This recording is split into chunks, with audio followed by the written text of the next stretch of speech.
allegiance to the flag of the United States of America and to the republic for which it stands, one nation, under God, indivisible, with liberty and justice for all. Almighty and everlasting God, who presides over all things in heaven and earth, come and preside over these deliberations so that those that make the decisions may be guided by your wisdom. Good evening, everyone. Welcome to City Council meeting for December 2nd. This is a public hearing on a liquor license transfer from Hanover Township. Clerk. Mr. Hagan? Good evening. My name is Frank Hagan. I'm here on behalf of the applicant. My client, Keystone Arts Center LLC, owned by Brad Wells. First, let me start the meeting off by apologizing. Ms. McClay, I did receive a phone call from you that I neglected to return. No, I think you received a phone call from the citizen. Back there, Karen? Yeah. Karen, I knew that somebody had called me, but I wrote the number down the wrong way. I didn't know how to get in touch with anybody. It was a voicemail, so I apologize. But we'll be happy to answer any questions you have. Thanks. Anyway, Keystone Arts Center is a facility on North Pennsylvania Boulevard. It is operated as a community arts center for various concerts, other sorts of entertainment. My client would like to add a liquor license. In the past, the facility has been operated for special events, and caterers have been there, and the caterers would supply food and use their license in accordance with Pennsylvania liquor control laws and serve beer and alcohol at events. So it's not unprecedented. The events have been a success for the residents, the community. There's been no disturbances. In fact, there was this summer, I think Mr. Henry can confirm, there was some concerns about the facility, the existing fire and life safety components of the building. All of the code enforcement folks came down and made a thorough inspection, and the building passed with flying colors, and the event, as scheduled, came off. In the meantime, my client asked me to arrange for the purchase of a liquor license, which brings us before you tonight. We need an intermunicipal transfer. The license is the former Alexa Pizza Shop in Hanover. We want to transfer the license from Hanover Township to the city of Wilkes-Barre for this facility, and we need a resolution from the city to be submitted to the PLCB in order to facilitate the transfer of the license. It's a prerequisite. So if you have any questions, either I can answer them or Brad can answer them. Frank, I do have one. Tim, maybe you could help, or Charlie. Is this zoned for alcohol consumption? I didn't know there was a zoning limitation, non-zoning. Alcohol? No? Okay, I'm sorry. So the answer is I don't believe so. I've read the zoning code for 35 years. I'm not aware of any limit. So actually, it could be a bar, right? What's stopping it from being a bar? If we're going to allow alcohol, we might as well just turn it into a dance club and alcohol. I'm just saying, I don't know. Brad, stand up, Brad.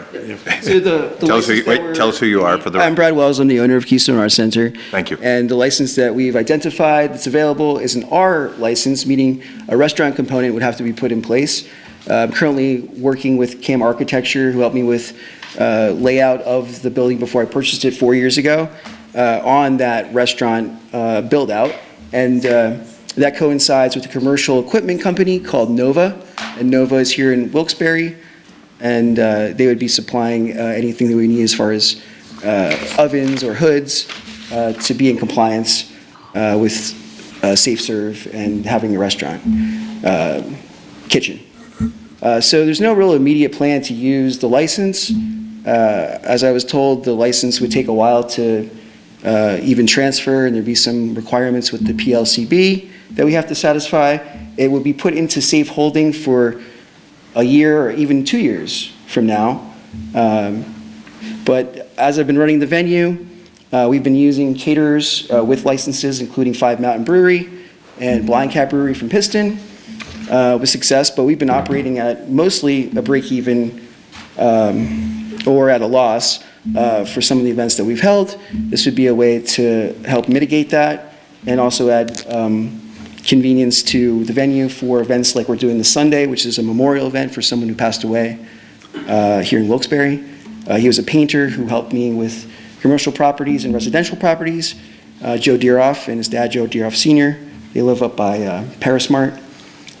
So this will be the second memorial we've done this year. We're going to be bringing in, again, an outside caterer, but we could be providing the food and the beverage ourselves, which would also help with operating costs, to be honest. So, Well, Brad, what would the capacity? right now, the zoning has us at 250 occupancy. Okay. Do you have a parking facility for it? Yep, we have parking there off-street, and we also have adjacent parking that was purchased, and we also have a written agreement with neighbors that are friendly for additional parking. Excuse me, we'd be selling six-packs there as well? There's no plans at this juncture to sell any alcohol that would leave the premise. That was never something I considered. It would just be the restaurant component and serving from a bar that would be there. What are your hours and days? Currently, we're operating on Thursdays, Fridays, Saturdays, and Saturdays, but we're not doing events every week. What are the hours? The hours, I believe, are about 6 to 1 a.m. And you're also operating on Sundays? Occasionally, like this memorial will be on Sunday. It'll actually be, I believe, 6 to 10 o'clock. Bless you. Do you have any BYOB events? No, we've just been now using Caterers. caterers, including Blind Cat specifically and Five Mountain Brewery. Pretty much alternate between those two entities. We have talked to Breaker Brewing, and they do seem interested also in the interim. Okay, so just a few things that I have found. So I was actually on planning when this came to us. So you were approved and you were asked if you were going to be applying for a liquor license. You said you would not. So would that be something that would have to go back to planning, being that they gave, planning and zoning both gave the approval with the assumption that a liquor license was not going to be applied I mean, for? I don't know, because I'm not the solicitor for planning, but it could be, it would be something we'd have to look into, sure. Okay. Same thing too, you were given the approval based on your hours being Thursday, Friday, and Saturday until 2 a.m., but I have found flyers that you have been open till 3 a.m. That I'm unaware of. The facility has been rented out on occasion. But it's your responsibility as the owner to make sure that you're following the guidelines of the hours. I don't believe that, I'm 3 not really a.m. sure about the promotions. The promotions were not always done by the venue. So, And I understand that, but as the owner, it is ultimately your responsibility for zoning to make sure that you're following the hours that you were given. But that would be potentially a code violation.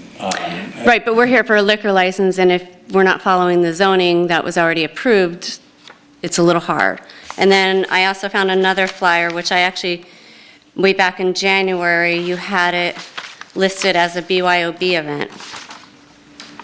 BYOB corkage fee, $5 per six-pack of beer, bottle of wine, $10 for 12-pack of beer, 2 bottles of wine, and 1 bottle of liquor.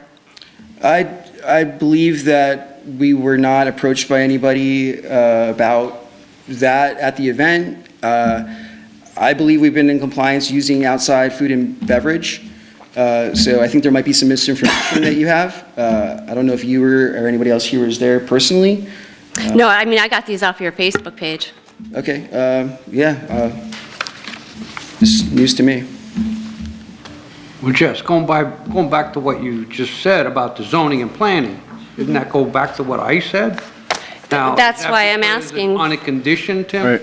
Right, Is it because, a condition maybe? Again, I'm not the solicitor for zoning or planning, so I don't know the intricacies of their rules, and I don't want to give an answer that's incorrect, so I would have to check with their solicitor or with Bill Harris. Or, I did the zoning. We may have answered that at the time as a no, but now it's a yes. And so there's no limitation. There's no zoning district in Pennsylvania, in Wilkes-Barre, that says you can or cannot have a liquor license.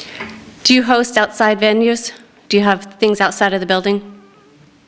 Outside the venue. You mean, Do you have any DJs or any events that occur outside of the building on Pennsylvania Ave?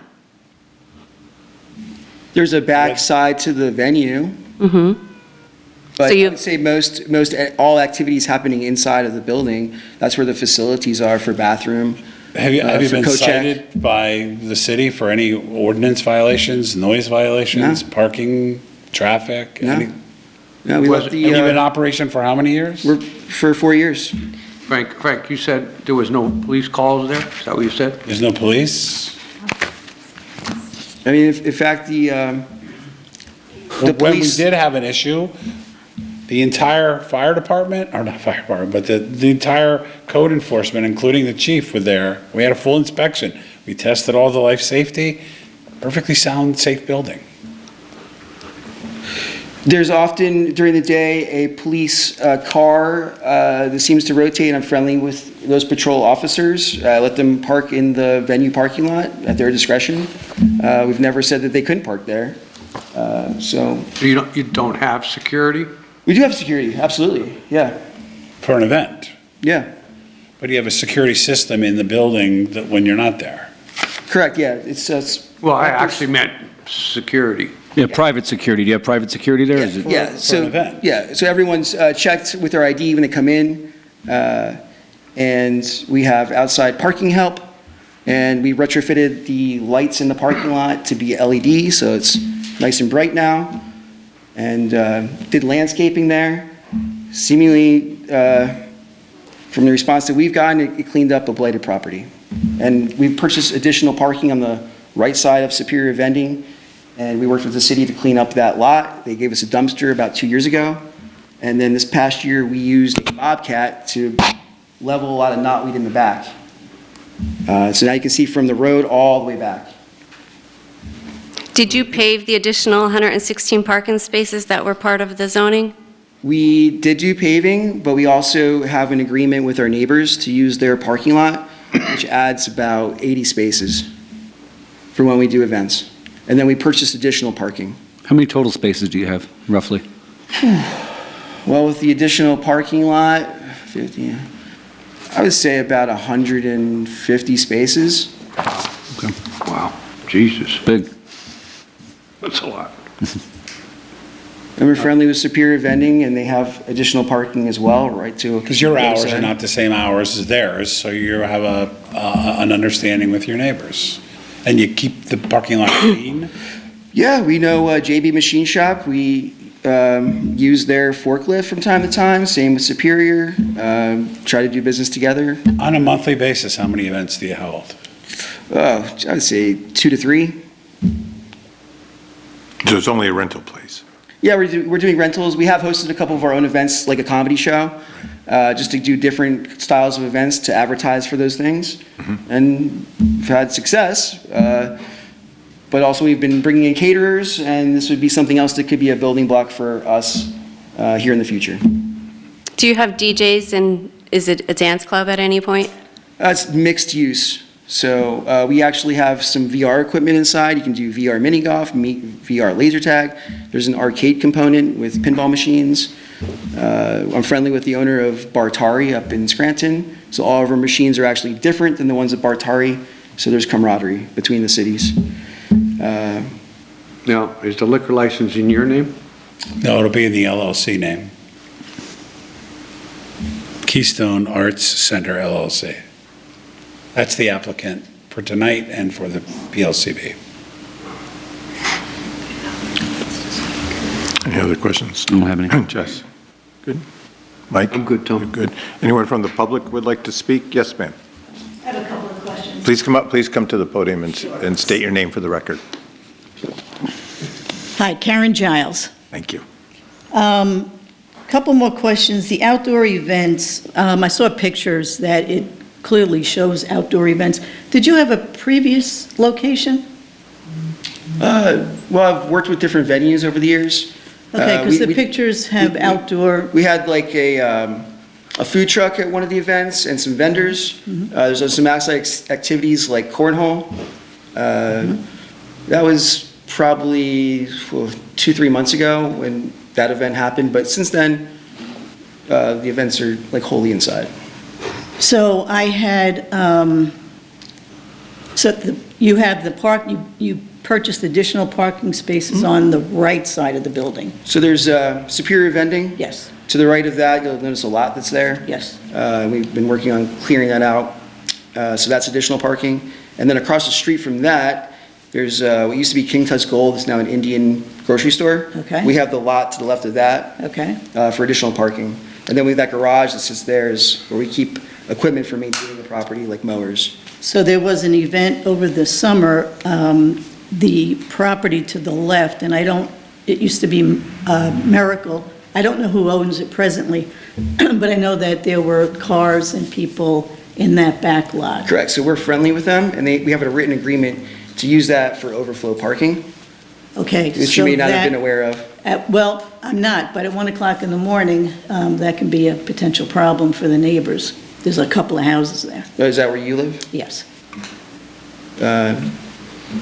It's the first time becoming aware if there was an That's issue. okay. No, I'm just, Was there noise from the car shutting, or? there were a lot of people in the back lot, so I didn't know if you had permission. I don't know the owners of the lot. I Yeah, just know that. so their company is based in New Jersey, actually, and Yes, that's so they true. receive delivery. So yeah, we have talked with them and have a written agreement.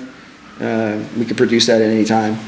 So is there anything in a residential area like that for time-wise for events that are outdoors? Is 1 o'clock a reasonable time? So so during planning, we asked you if you were going to be having outdoor events, and you stated no, that everything was going to be inside because of those residential homes that are right there. So to me, there's a lot that went against what was zoned for, Let me ask questions you, were asked. Are you able to have smokers be outside at a certain time? Like, are you allowed to have patrons go outside to smoke? That's maybe some of the confusion, is people are going outside to smoke. Do you have a Well, I think designated she's- smoking area? Or- We have a designated smoking site outside, and it's fenced in. She's probably talking about the same photos I saw. There was a fire pit, which you do need to have a cover on that. There was cornhole, you had DJ out there, you had poetry. I mean, she's probably talking about the same one that I saw outside in the It back. sounds similar. I just don't know if that property could handle that kind of outdoor stuff, or was it pictures from some other location that you may have owned? I don't know. No, it's probably from that But- event you're talking about. The outdoor, okay, so that I was concerned about. Just if you can go to 1 o'clock in the morning, legitimately, that's one thing, but, if it's a problem, then I guess you'll be hearing from the police, right? Or the neighbors. Sure. Neighbors, yeah. I mean, What in are your- 4 years, you've only had one incident that you know of? To my knowledge. You haven't been operating, though, for 4 years. I mean, He's only- you mostly started this year, correct? I would say the past 2 years. It's been Right. sporadic, though, but most of it's been this year. I live on the same block. So I have one last question. What are your future plans? You mentioned a restaurant. Yeah, so there's an area inside that we identified that would be good for a commercial kitchen, and that we'd be able to have our own menu, and Right. then not be relying on caterers for events. And would that restaurant be open to the public I would imagine. or just for your events? I believe I'll have to work with the city on it being inspected I've never seen it. at a certain point. And I know you had mentioned occupancy of 250 people. I read on your account that it was 500 people. So 473 was what was originally granted, and I don't know why, upon a recent inspection, that it was pulled back to 250 people. We have since met with our security company, which is Vector Security, and Beach Lake Sprinkler, to figure out if we were in compliance with those things, and we are. We might try to go back and figure out why it was pulled back to 250, to be honest, and not the 473. Okay. So are there any other expansion ideas that you have for the future in the restaurant? I mean, right now, this is just one of those components to figuring it out, to be honest. Thank you very much. You're welcome. Thank you. Tony, one more Yes. question. Now, you're having outdoor events. We're talking a lot about outdoor events. Now, will the whole outdoor events be under license? It's You could under- actually sell in the, like, a parking lot? It's under my understanding that the noise ordinance for the city is till 10 o'clock, where no outside noise until, for a certain decibel, should be omitted from your property.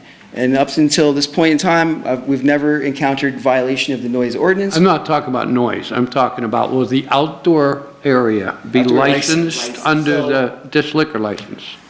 So that, as part of the PLCB application process, you have to disclose to them what will be licensed, because only the licensed premises can be used and serve alcohol. So unless you designate a portion of the outside for licensed area, then it'll be limited to the interior space. If you decide to create a courtyard area where licensed area will be, we'll have to disclose that to the LCP. They're likely to approve it like they do virtually anybody that has some outdoor space. I believe part of that But it's answer, all part of the regular, and then they'd have to be closed by 2. I think you have to have so many tables, so many chairs, and that's also a component to where you're going to be able to serve. And I'm working on that part with Cam and then Nova, the equipment company. And that might not even develop for a year from now. We have up until 2 years until there's a penalty if the license isn't used. So it would get transferred and go into safekeeping until more of that is developed. Thank you. Good? Good. Good. Thank you. Thank you. Thanks. Okay, this will be on our agenda, on our Thursday's meeting for vote session. Thanks, Brad. Thanks, Frank. Good. Okay. Oh, that's right. I forgot we have to adjourn. Flag of the United States of America and to the republic for which it stands, one nation, under God, indivisible, with liberty and justice for all. Almighty and everlasting God, who presides over all things in heaven and earth, come and preside over these deliberations, so that those that make the decisions may be guided by your wisdom. Good evening. Shall I say that? Welcome to the City Council meeting for December 2nd. This is the work session to go over our agenda. Mr. Mayor. Well, first, council has a resolution for the restaurant liquor license from 71440 South Main Street to 345 North Pennsylvania Ave. And we also have 2 ordinances for second reading. One is file of council number 7, which is adopting the mayor's proposed general fund budget. And the other is 8 of 2025, which is amending Article 2, Chapter 30 of the City of Wilkes-Barre Code of Ordinances entitled Sewers. I'm up. You're up. I have one resolution for you tonight, the purchase of electronic medical records system from Aviva Public Health Solutions in the amount of $30,000. Purchase will be funded by an epidemiology laboratory capacity grant. So this is funded by a grant. Once again. Electronic, What is that anyway? yeah. The machine? Is it to keep HIPAA compliant? Like, is that what it's for? Yeah, what's it really for? Yeah. It's an electronic medical records system. I know what that is, okay. Charles, do you have something you want to add to that? Electronic medical system. Yeah. That the doctor Yeah. does. Let's just update it. It's the Yeah. equivalent. Got it. It allows them to do the same, which facilitates their analysis. Thanks. Ooh. Saved. Allows them to facilitate. Sounds good, Charlie. Sounds real good. Charlie, good one. That's great. What else you got? It's their appointment book. Any other questions? After that, no. Fancy name for appointment. Oh, God. No, we're good. All right, Okay, council presentation. very good. All right, thank you. Council presentations, Councilman Belishko, I'm all caught up, Tom. very good. Councilman Mirren. Oh, no, I'm good. I'm good as well. I'm good as well. I haven't been back. Oh, and I'm good too. I know. Wow. All right. Wait till Thursday. Yeah, wait till Thursday. Never know what happens between now and then. 6:02. Very good. That's it? That's it. Very good. All right. Thank you, everybody. See you on Thursday. You almost have the record. No. Yeah, you had to tell him. We had to ask Charlie a Tom question. Layton. You said 3 minutes, but. I dragged this. Tom Layton holds it. That's right, you too. You